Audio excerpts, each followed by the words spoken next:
how to have healthy and happy relationships. We get paid to teach people how to heal. We get paid to teach people how to resolve conflict. So let's show them in real time. What's the problem? We get paid to do it. We get paid very well to do it. So what's the problem? We get paid, or do we get paid to pretend and we don't actually know how to do it in real life? Is that what happened? So did you ever get your money? I remember I'm never going to get my money. I'm never going to get my money. Also, I'm never going to get my money. And also, he's probably going to take me to court. And he does have a substantial amount of money, so he can try to like drag it out as much as he wants.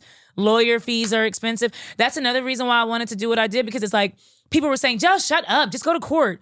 Do you know how fucked up it is to say to somebody that has been financially abused, just go to court? It's fucked up because yes, go to court, of course. But court takes away from you working a job. Court is long, is stressful. Court is everybody else having to be subpoenaed so they can't go to work, so now they're mad.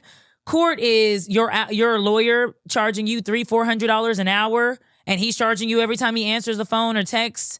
He would, for example, before this whole thing started, when I dropped my first couple videos, that's when he started calling me over and over and over and over. And then he said he was like, I just want this to go away, da-da-da. We can show the public that we'll resolve this conflict. We can even talk to Ayala. I was like, okay, make it right. You know what you promised me. You know all this shit. Make it right. And let's figure out how we can do it. Cause I'm already finna tell people about the financial. But as I'm doing that, I'm answering DMs, I'm looking at my stuff, and all this shit is happening. So I'm while we're on the phone, I'm like, did you do this? So you did know about the mentor, and you said it, so okay. But with the ex-wife, with these, I said, because shit sounding real similar with you calling and emailing and them having to put a protective order out on you. Shit sounding real similar. Sounds like you did it. I didn't do that, da-da-da-da. But then even with me, he thinks that he doesn't do anything wrong. I have recordings. I had to record him because I didn't trust him, but he recorded me too. Called me over and over, days and days. I think he induced, or is that a word, induced? Yeah, induced. Induced a manic episode. My lawyer and me were up until midnight, sometimes 1 a.m., talking to him and his lawyer about fixing this whole problem. Paying me my money, making sure the ex had some money. Because the fact that you're giving out relationships advice and you did so much shit and it's all gonna come out and crash, you might want to clear that up instead of being like, I bought a Atlanta penthouse, where the hoes at. You got some more shit to worry about than where the hoes at. And as we're talking, I'm tired, I'm hungry, I'm stressed out because I have to bear the burden of knowing all this shit. I didn't know this, but now I gotta know. So you know what? Everybody gotta know. If I gotta know, sure, I could have healed alone. Sure. I could have been in my room, mad. He messed me over with money. Then I found out this. Then I found out that. I could have just talked shit in my stories. Those people were going to come anyways. Those people are going to find who has a common enemy. You know why? Because they're not strong enough, and I'm not trying to talk shit, but they're not strong enough to fight on their own. Victims will find victims. That's why it's so stupid that after the whole Diddy shit happens, people were like, 150 people came out. Well, yeah, over 20 years, I bet. What did you think? He only did something bad to one person? I'm not saying everybody's, telling the truth. There are people that look for opportunities to pretend that something happened to them so that they can get a quick payday. Sure.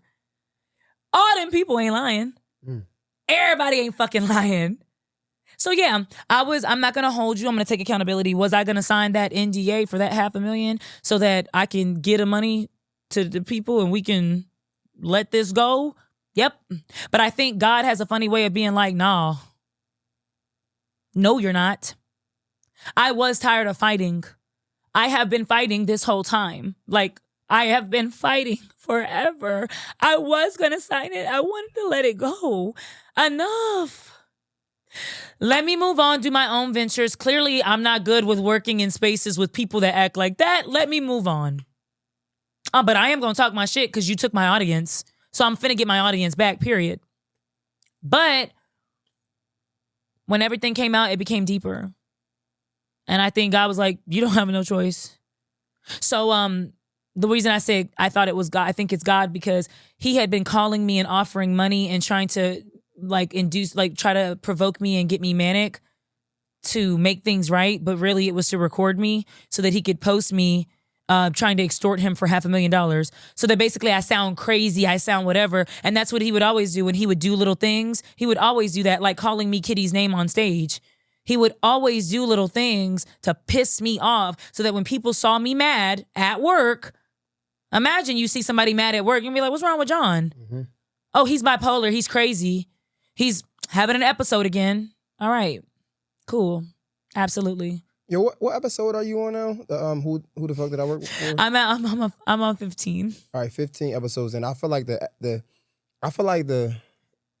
changed the tempo changed a little It bit. had to. Shit came out, and I was like, you know what? I'm gonna tell it all. I'm just gonna do it. I'm gonna do it. I'm just gonna do it. I was gonna ask you, but are you like? Do you feel yourself getting tired now? Yeah. I feel like I told the truth. It got jumbled. It got convoluted. It still don't make no damn sense. So my attempt at trying to make this shit make sense so that people say, failed. But at least I stood up for myself. I think everybody was like asking me, what's the point of this? If you ain't gonna get your money, what's the point? Well, if somebody takes everything from you, like the little things that I didn't think were abuse, over those years, I wasn't really wanting to content create. I wasn't pouring into myself, and I couldn't quite figure out what was wrong with me. I was in a good relationship, I felt. I love my son. He's happy. Everybody's good. What's the issue? Why do I feel this way? I don't even want to work anymore. I don't want to create. I'm not creative. I'm not funny. What's wrong? It's because you are in an environment that is killing you. If you wake up every day and there is no will to live, I'm not saying you want to jump. I'm just saying if you were hit by a bus, you wouldn't be sad about it. Like that. You have to fix something in your life. You need to do some type of reflective work. I like to journal. I sell journals. Some type of reflective work. Write it down and look at it. This is what's happening. This is what happened. This is how I felt when this happened. Because when you're in the midst of everything, you don't really know what's going on. I'm thinking to myself, he just mad. He keep calling me fat, but whatever. He keep calling me invaluable. He keeps saying that I'm this and that, but whatever. But hearing that, yeah, he screams in my face to where his spittle touches my face, but so what? I was in the military. I can say, I eat pussies like you for breakfast. I don't give a fuck. No, that's not true.